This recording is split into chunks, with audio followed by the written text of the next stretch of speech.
BJP ক্ষমতায় আসলে মাছ খেতে পারবে না বাঙালি। মাছ এমনিও খেতে পারছি না, যারা মধ্যবিত্ত ফ্যামিলি তারা তো আরোই পারছি না। মাছ চাষ হবে কোথায়? আমাদের এখানে পুকুর কোথায়? যা পুকুর ছিল সব তৃণমূলের নেতারা তো ভরাট করে দিয়েছে, যার ফলে আমাদের মাছ উড়িষ্যা, আমাদের মাছ অন্ধ্রপ্রদেশ থেকে আসে, তার জন্য শুল্ক দিতে হচ্ছে। শুল্ক কারা নিচ্ছে? রাজ্য পুলিশ। মাছ কিনতে এসেছিলাম, কিন্তু মাছের যা দাম, ওই জন্য আমি ভাবছি মাছ কিনবো কি কিনবো না। তৃণমূল তো প্রচার করছে যে বিজেপি ক্ষমতায় আসলে মাছ খেতে দেবে না, মাংস খেতে দেবে না, ডিম খেতে দেবে না। কারণ এই দালাল রাজ থেকে মুক্ত করতে বিজেপির উপরেই ভরসা মানুষের। নমস্কার, এই মুহূর্তে দ্য প্যামফ্লেট এসে পৌঁছেছে খড়দা বাজারের মাছ বাজারে। পশ্চিমবঙ্গ নির্বাচন ঘোষণা হয়ে গেছে। সেই পশ্চিমবঙ্গ নির্বাচন ভোট যাত্রায় দ্য প্যামফ্লেটের টিম খড়দার এই মাছ বাজারে এসে পৌঁছেছে। এই মাছ বাজারে আমি দেখছি মানুষ মাছ কিনছে, আমরা মানুষের সাথে কথা বলে নেব। দাদা, একটু কথা বলে নেব আপনার সাথে। মাছ কিনছেন, বিধানসভা নির্বাচন ঘোষণা হয়েছে। পশ্চিমবঙ্গের মুখ্যমন্ত্রী এবং তৃণমূল কংগ্রেসের বিভিন্ন নেতারা তারা মিটিং করছে, মিছিল করছে, সব কিছুর মধ্যেই তারা বলছে যে বিজেপি ক্ষমতায় আসলে মাছ খেতে পারবে না বাঙালি। এটা কি আপনি মনে করেন যে তারা সঠিক প্রচার করছে? আমার তো মনে হয় না সঠিক, কারণ আমরা মাছ এমনিও খেতে পারছি না। যারা মধ্যবিত্ত ফ্যামিলি তারা তো আরোই পারছি না, আর নিম্নবিত্ত ফ্যামিলিরা তো মাছে হাতই দিতে পারছে না, যা পরিস্থিতি দাঁড়িয়ে গেছে। কারণ তাদের ইনকাম এখনো পর্যন্ত বাড়েনি, কিন্তু তাদের পরিস্থিতি কি হয়ে গেছে, মাছ তো খেতে হবে, কিন্তু খাবে কোত্থেকে? মাছের যা দাম হয়ে গেছে, সেই কারণে মাছের বাজারের এমনি বাজে অবস্থা। কে আসবে কে যাবে তার জন্য যে মাছের দামের ডিফারেন্স হবে, এটা আমার মনে হয় না। এগুলো ফেক কথা হচ্ছে। কিন্তু ওনার দলের নেতারা বারংবার একই কথা বলছেন যে বিজেপি ক্ষমতায় আসলে মাছ খেতে দেবে না, মাংস খেতে দেবে না, ডিম খেতে দেবে না। অথচ আপনাদেরকে দেখছি এই খড়দায় আপনারা মাছ কিনছেন, মাছ সাজিয়ে বসে আছেন।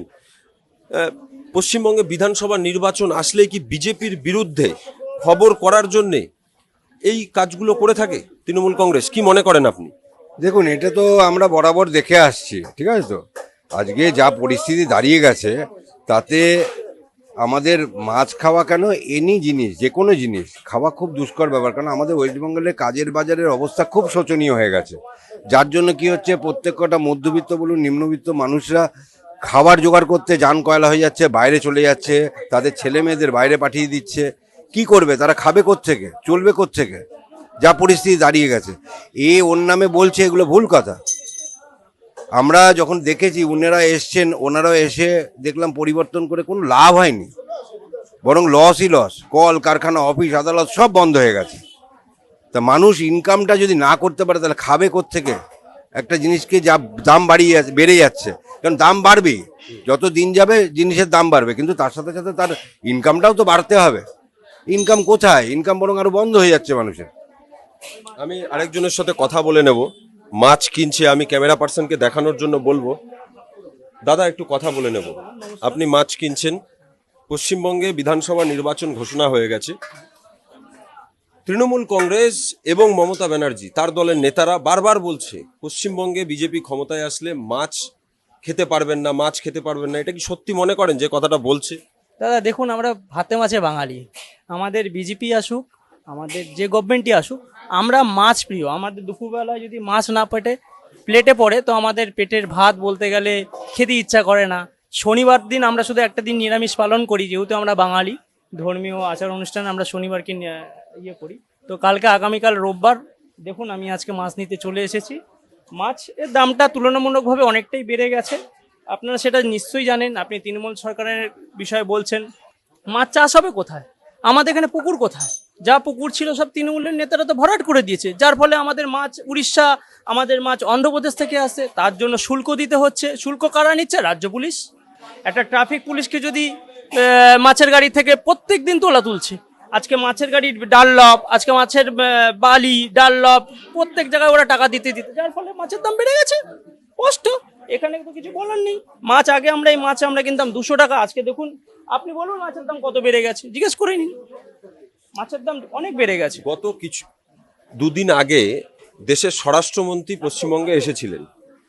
সকলেই জানে তিনি নিরামিষ খান, তিনি নিরামিষ, সারা বছরই নিরামিষ খান, অথচ তৃণমূলের তরফ থেকে বিভিন্ন জায়গায় সোশ্যাল মিডিয়ায় প্রচার করা হয়েছে তাকে আমিষ খাওয়ার জন্য পরামর্শ দেওয়া হয়েছে। এটা কি পশ্চিমবঙ্গের কালচার হতে পারে? হ্যাঁ, পশ্চিমবঙ্গের কালচার তো মানে দিনে দিনে চেঞ্জ হয়ে যাচ্ছে। আমাদের যে বাঙালি আনা যে কালচার ছিল, আপনি দেখতেই পাচ্ছেন, আমরা এত ধর্মীয় জ্ঞানে আমাদের এত পুজো আর্চা হতো, সে পুজো আর্চা অনেক কমে যাচ্ছে। আমরা রামনবমী আমাদের হিন্দুদের একটাই উৎসব যেখানে আমরা পালন করি প্রত্যেক বছর তুলনায় এবছর রামনবমী আমি দেখলাম আমার এলাকায় অনেক দাদারা করেছেন, ভালো লাগলো দেখে, মনের থেকে একটা বিশ্বাস হলো যে আমরা হিন্দুরা এখনো সজাগ রয়েছি। দেখতে পেরেছেন আমাদের বাংলাদেশে দীপু চন্দ্র দাস এবং আমাদের হরগোবিন্দ দাস এই পারে দেখতে পেরেছেন মুর্শিদাবাদে। তো যে পরিস্থিতি হয়েছিল তার পাশে যদি আমরা হিন্দু হয়ে যদি না দাঁড়াতে পারি একটা হিন্দু ভাইয়ের পাশে, তাহলে তো আমার কিছু বলার নেই। আজকে মহরমের যখন মিছিল যায় তখন পুলিশের পারমিশন নিতে হয় না, আর বাঙালির একটা রামনবমী করতে গেলেই তাদের পুলিশ পারমিশন। যাই হোক, এই বছর দেখলাম, ভালো লাগলো। যারাই করুক আমি তাদেরকে সাধুবাদ জানাই, আগামী দিনে যাতে আমাদের এই বাঙালির দেবদেবিতার পুজো যাতে আরো বেশি করে করে। পশ্চিমবঙ্গের রাজনীতি ছাড়া কোনো বিষয়বস্তু হয় না, যেহেতু বিধানসভা নির্বাচন চলছে, আপনারা কি মনে করেন পরিবর্তন আসতে পারে এবছর? আমি তো এটা দেখুন, পরিবর্তন মানুষ চাচ্ছে, আমরাও চাচ্ছি।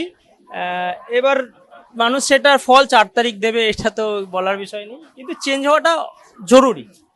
আপনি চেঞ্জ হওয়াটা জরুরি। মাছের দাম মানে এখন কিনতে গেলে দেখতে পাচ্ছেন, আমি এই মাছটা কিনছি। কতটা মাছ কিনলেন? আমি কিনলাম এটা 2 কেজি সামথিং হয়েছে। কত দাম হলো? এটা 515 টাকা। 515, 2 কিলো 100 গ্রাম 515 টাকা। আমি কথা বলে নেব একবার যিনি মাছ বিক্রি করছেন। নমস্কার। আজ থেকে 15 বছর আগে রুই মাছ বা কাতলা মাছের কেজি কত ছিল, আজকে কত কেজি আছে? মাছের বাজার তো সবসময় একরকম থাকে না, মাছের দাম সবসময় আপ ডাউন করে। আপনি কি মনে করেন যে পশ্চিমবঙ্গে বিজেপি ক্ষমতায় আসলে মাছ খাওয়া বন্ধ করে দেবে? না দাদা, আমাদের ব্যবসাদারের সঙ্গে কোনো রাজনীতির সঙ্গে কোনো সম্পর্ক নেই, আমাদের সম্পর্ক হলো ব্যবসার সঙ্গে। যখন যেরকম কিনবো ব্যবসাদার তখন সেরকম বিক্রি করবে, আমাদের সম্পর্ক এটা। আজকে শনিবারের বাজার কেমন গেল? বাজার এখন একটু ডাউনই আছে, বাজারটা শনিবার বাজার খুবই ডাউন থাকে আমাদের। আমি আমার ক্যামেরা পার্সন দেখালো যে এখানকার মানুষ মাছ কিনছেন, তারা একটাই কথা বলছেন, যেভাবে পশ্চিমবঙ্গে বেকার দত্ত বেড়েছে, পাশাপাশি তাদের আয় উপার্জন বাড়েনি। এটাও একটা প্রধান কারণ যে মাছ খেতে না পারা, সেটা একটা বিষয়। যে সেদিন কত দাম ছিল, আজ কত দাম হয়েছে, এটা একটা বড় বিষয়। এখানে মানুষ মাছ কিনছেন, ওখানে আরেকজন বসে আছেন, আমি তার সাথেও কথা বলে নেব। দাদা, পশ্চিমবঙ্গে বিধানসভা নির্বাচন চলছে, আপনাকে মাছ বাজারে দেখছি, আপনি কি মাছ কিনতেই এসেছেন? মাছ কিনতে এসেছিলাম, কিন্তু মাছের যা দাম, ওই জন্য আমি ভাবছি মাছ কিনবো কি কিনবো না। তৃণমূল তো প্রচার করছে যে বিজেপি ক্ষমতায় আসলে মাছ খেতে দেবে না, মাংস খেতে দেবে না, ডিম খেতে দেবে না, অথচ আমরা কথা বললাম যাদের সাথে, তারা কিন্তু আশঙ্কা প্রকাশ করছে যে মাছের দাম বেড়ে যাচ্ছে বলে বাঙালি মাছ খেতে পারছে না। অবশ্যই, যে বলেছে যে পয়সার জন্য মাছ কিনতে পারছেন, অবশ্যই মাছের দাম তো বেড়েছে। ওই জন্য তো আমি কিনতে এসে ভাবছি কিনবো কি কিনবো না। রুই মাছ আগে আমরা কিনতাম 40 টাকা 50 টাকা কিলো, এখন সেই 2 মাছ আপনার 250-300 টাকা কিলো। তো মাছ খাবো কি?